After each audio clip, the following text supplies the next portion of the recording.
Bueno, y ya comenzamos con Martín Marinucci, concejal de Morón del Frente Renovador. Pero el primer tema que me interesa, nos ocupa a nosotros, es saber cuál es la posición política de ustedes, este tema de la imputabilidad de los menores y reducir la edad de imputabilidad. ¿Por ahí se soluciona el tema? No, primero aclarar desde ya que pensar en que detener a un menor entre 14 y 16 años resuelve el problema de inseguridad en la Argentina es un camino absolutamente erróneo. Nosotros como fuerza política hemos presentado en el 2014 un código procesal nuevo, un código penal, en donde contemplamos la necesidad de la reducción y discutir la baja de edad de imputabilidad, pero esto no significa que lo que ha tratado el gobierno en estos días con un título, con un eslogan, con un resultado de los focus group, y cualquiera que pregunta en la calle, sobre todo aquellos que han sufrido algún hecho en manos de un menor, plantean que sí que hay que mandarlos presos. Digo, a raíz de ese resultado del focus group, el gobierno dice, metamos presos a los pibes de 14 a 16 años que delinquen, sin siquiera decir cuál es la propuesta, cuál es el proyecto. Y esto nos tiene acostumbrado el gobierno a que en vez de plantear una política pública, termina tirando un eslogan, un tema para que se discuta en la sociedad, porque ni siquiera para que se discuta ni en la política ni en la legislatura, digo, porque bien claro fue el gobierno que era un tema para, primero, con una intencionalidad de ver si eso generaba una disidencia entre Margarita Stolbizer y Sergio Massa. Y segundo, planteando que no iba a estar en materia de discusión para el año 2017, pero sí plantearlo en la sociedad por una cuestión electoral. ¿Cómo se manejan otras sociedades donde tienen una baja de imputabilidad para menores de 13, 14 años? ¿Hay algún esquema parecido que se podría llegar a aplicar a través de la ley en la Argentina? Sin duda. Primero, nosotros somos parte del consenso del niño a nivel internacional y la verdad que habría que cambiar una normativa y avanzar sobre los tratados internacionales en materia de niñez y adolescencia.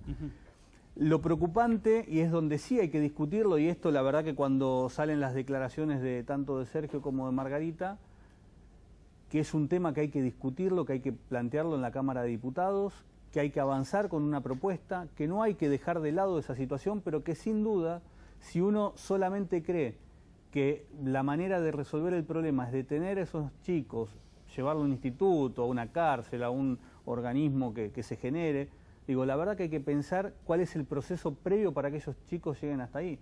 Digo, y en esto yo he valorado enormes de medidas que ha tomado el gobierno anterior en una década que se hablaba de década ganada o década perdida. Digo, la verdad yo creo que en materia de niñez y adolescencia fue una década perdida, porque estamos discutiendo sobre chicos de 14 años que en el 2003 recién nacían.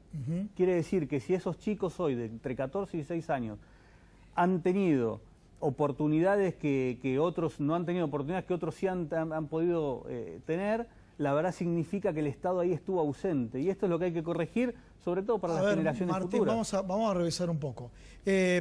Primero comentaste, este gobierno lo planteó como un eslogan. Y que se instale el debate a ver qué resulta el debate, ¿no? Eso es... Trato de interpretarlo. Peor, que se instale el debate porque los resultados de estudios de la opinión pública dan que la gente pide obviamente, eso. a ver, yo voy a, para no contradecirnos nosotros mismos, si yo soy víctima de violencia de un chico menor y en un focus group me pregunta si que lo metan preso, le voy a contestar. Si lo miro de afuera el problema, lo miro como Adán Buenos Aires, que dice que para salir del laberinto hay que mirarlo por arriba, digo no salgo de tengo que mirarlo por arriba. Pero si estoy en el problema y lo tengo acá cerca, lo veo gigante y resuelvo de esa manera como habrán abordado el focus group. Ahora, vos hablás de estos chicos y demás. El tema, y Luis te hizo una pregunta sobre otros países.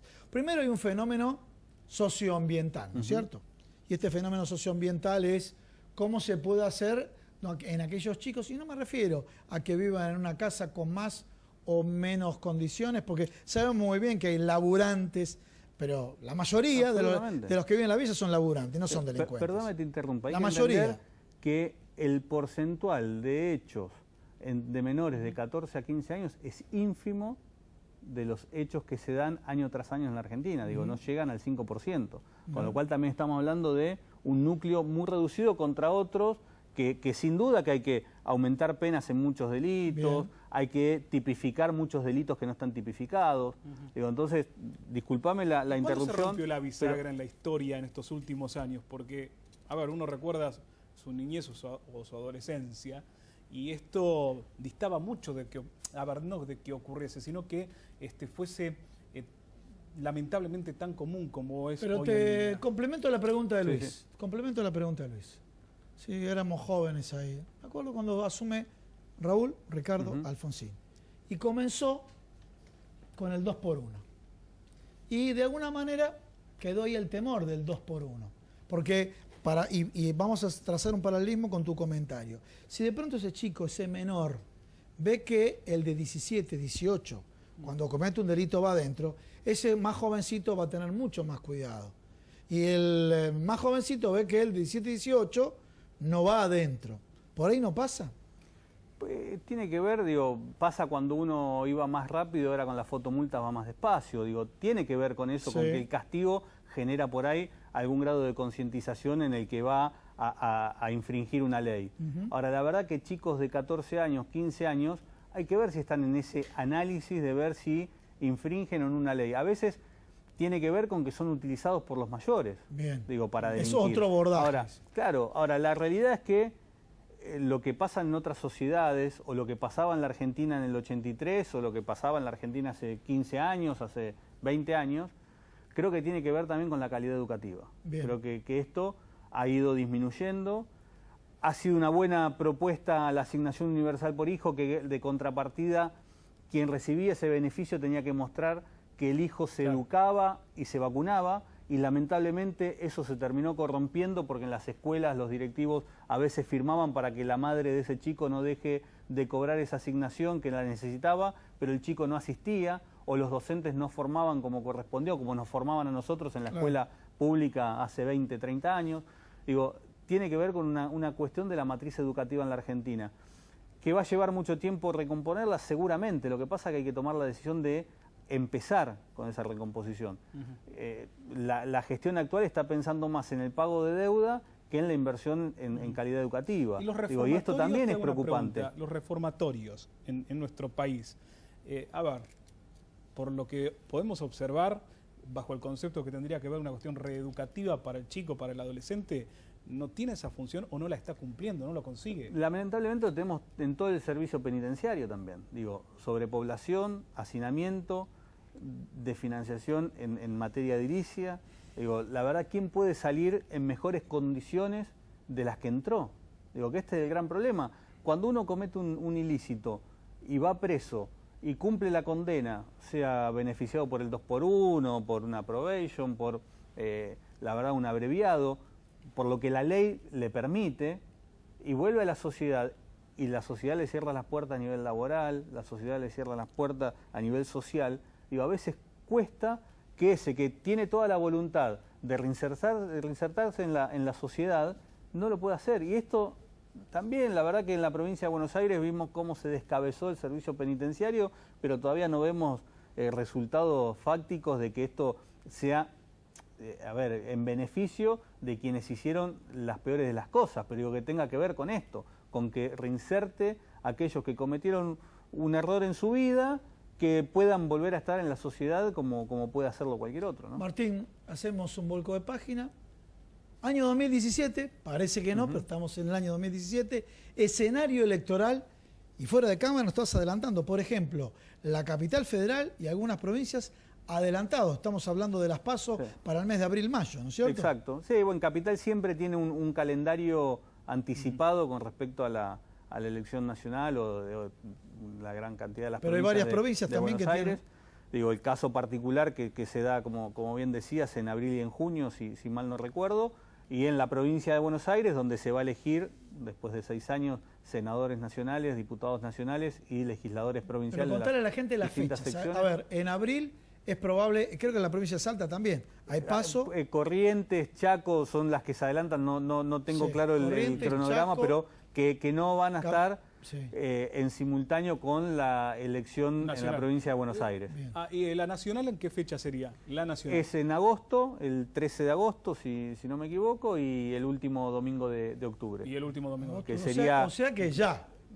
La verdad que termina. Hablando de eso, en la costa atlántica, ya tendrían que estar algunos haciendo campaña, porque ya empezó. No, sin duda que el año pasado ya hubo un adelanto. Sí. Creo que tiene que ver también con que el gobierno que planteaba traer un cambio a la Argentina, un cambio de paradigma, y mostrarse que iba a valorar sobre todo a la sociedad que lo acompañó, y terminaron marcando un rumbo que tiene que ver con su ideología, con su pertenencia, beneficiando a sectores concentrados de la economía, sobre todo en perjuicio del trabajador y la clase media y la clase baja. Digo, se adelantó seguramente el proselitismo. Ahora este año, como bien vos decís, desde la costa, desde distintos lugares, ya se está planteando los distintos acuerdos electorales, que en lo personal, digo, la verdad que yo soy del distrito de Morón, del cual es la diputada nacional Margarita Stolbizer, con quien nuestro líder político Sergio Massa ha tenido una agenda legislativa en el 2016 que fue muy positiva, porque se plantearon distintos proyectos de ley como temas de discusión y que han tenido su aprobación, y plantean la agenda del 2017, y la verdad, conociéndola a Margarita, la honestidad, su vocación, y como vecina que es de nuestro distrito, ojalá que eso llegue a una confluencia de un frente electoral para competir en las próximas elecciones, que nosotros como fuerza política tenemos que renovar una cantidad enorme de bancas que tiene que ver con el triunfo que hemos tenido en el 2013, ¿no? Martín, hablaste del escenario político, pusiste fechas y demás. Creo que todos nosotros, trabajando en el ambiente periodístico, de alguna manera descuidamos el tema de la fecha, pero periodísticamente hablando, hace aproximadamente unos días, una semana, un periódico de alta trayectoria colocó en tapa los líderes de opinión que apoyan al gobierno Mauricio Macri. ¿No forma parte de esta campaña electoral? Totalmente. Digo, primero que gran parte de la estructura del gobierno manejan consultoras, manejan empresas que se dedican a análisis, a encuestas. Digo, eso es otro tema, el tema de la veracidad de la encuesta. Inclusive las personas que figuran ahí, que muchos son periodistas, ¿no es cierto? Sí, pero tienen que ver también con que tienen los mismos intereses creados. Bien. Digo, y en mi caso camino mucho el distrito de Morón y distritos donde otros compañeros de la provincia de Buenos Aires me invitan y puedo charlar con vecinos de la provincia que la verdad que no es esa la opinión que tienen, lo que expresaba el diario La Nación hace algunos domingos. ¿Cambió mucho el pensamiento del votante desde el 2015, antes de la elección presidencial, al día de hoy?